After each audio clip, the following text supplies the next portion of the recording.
Yeah. Family, y'all. Just keep it tight, keep it tight, keep it tight. All right. Yeah. Here we go. That's right. I'm the Reverend Dr. Jamie Mathias, pastor of Holy Family Catholic Church in Austin, Texas. Are you ready for a serious question? Today's serious question is this: what kind of a world do you live in? Why is this question so serious? Because the way in which we see the world influences our theology, the way we view God. And the way in which we see the world also influences our spirituality, the way in which we pray and relate to God. So, what kind of a world do you live in? Do you live in a flat world? Do you live in a round world? Or do you live in a flat world? Let's unpack the differences between these three types of worlds so that we can figure out what type of world we live in and pray in. For thousands of years, human beings lived in a flat world. The world was like a plate. And as human beings, we lived on top of the plate, which was the earth. The world was flat, and that's why Christopher Columbus's voyage in 1492 was so dangerous. We all knew that India was in this direction, and yet Columbus had this idea that maybe he could go in the opposite direction, west, and find a more direct route to India. He's crazy, we all said. He's going to reach the end of the world, and he's going to fall off the edge. If you live in a flat world, what's above the earth? The heavens.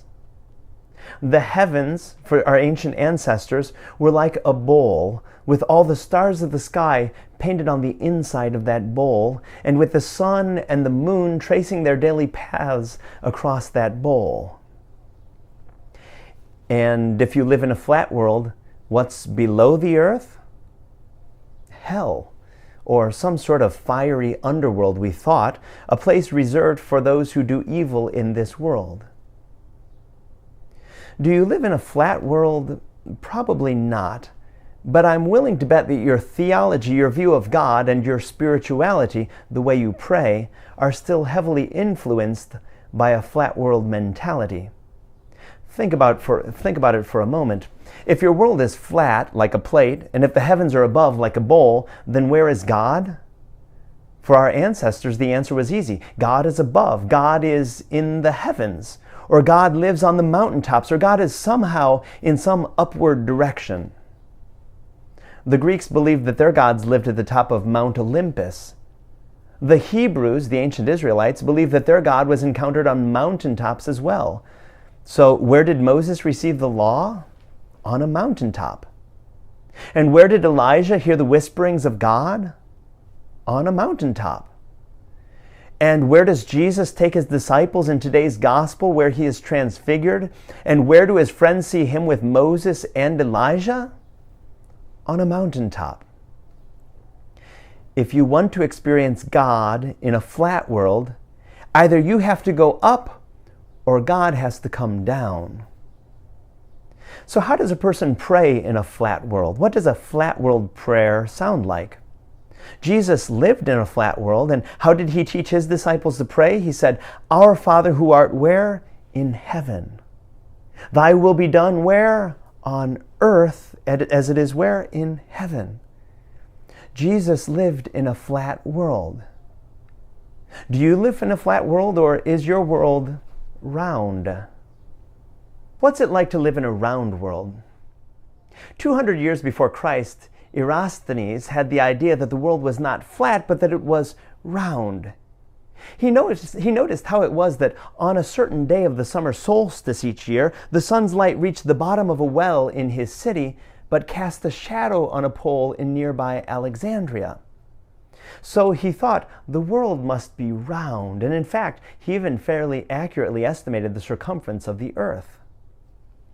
Christopher Columbus was a radical thinker. He believed that he lived in a round world. Instead of heading east to India, he believed that it might be possible to get there by going west. And so rather than looking like a flat map, Columbus's world looked more like a globe. Last Sunday, while you were celebrating Mass here in Austin, I was in Cambodia. in Asia. If you live in a flat world, you believe that I was somewhere else on the flat plate of this earth. But if you live in a round world, you believe that while you were facing up here in the United States, I was facing down there in Cambodia. That is, if I looked up in Cambodia and if you looked down here in the United States, we'd roughly be looking in the same direction. So, where is God in a round world? Is God up there somewhere? In a round world, can we even agree on which way is up? Round world thinking turns flat world thinking upside down. Which is why atheism and agnosticism were born not in a flat world, but in a round world. The Bible was written in a flat world, so it was natural for Luke to suggest that Jesus ascended from the plate of this earth up into the bowl of the heavens. But how do you explain the ascension of Jesus in a round world? Joseph Campbell has studied the myths or stories of the world's many religions, and when he comes to the story or the myth of the ascension, he points out that even if Jesus shot up from this earth at the speed of light, he'd still be 2,000 years later inside our Milky Way. Even at the speed of light, he hasn't yet left our galaxy. Do you remember the New York Times #1 bestseller of 1993, James Redfield's Celestine Prophecy? Redfield lived in a round world, and how did he explain the ascension? He suggested that perhaps Jesus disappeared into some fourth dimension. How interesting then that many of us possess a round world mentality, but a flat world spirituality. We still think of heaven as up and of hell as down, and perhaps we even still imagine God as sitting on some cloud in the sky. Flat world images are hard to get rid of. So for thousands of years we lived in a flat world, and now for some 550 years we've lived in a round world, but history doesn't stop there. There's been a change in our world during our lifetime. We no longer see the world as flat, and we no longer see the world as round. As Thomas Friedman has suggested, the world is flat. And I suspect that for many of us, that's the world that we actually live in. Do you have a flat screen television? Do you carry an iPhone or a smartphone?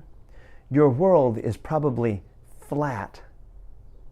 Do you ever find yourself logging onto the internet?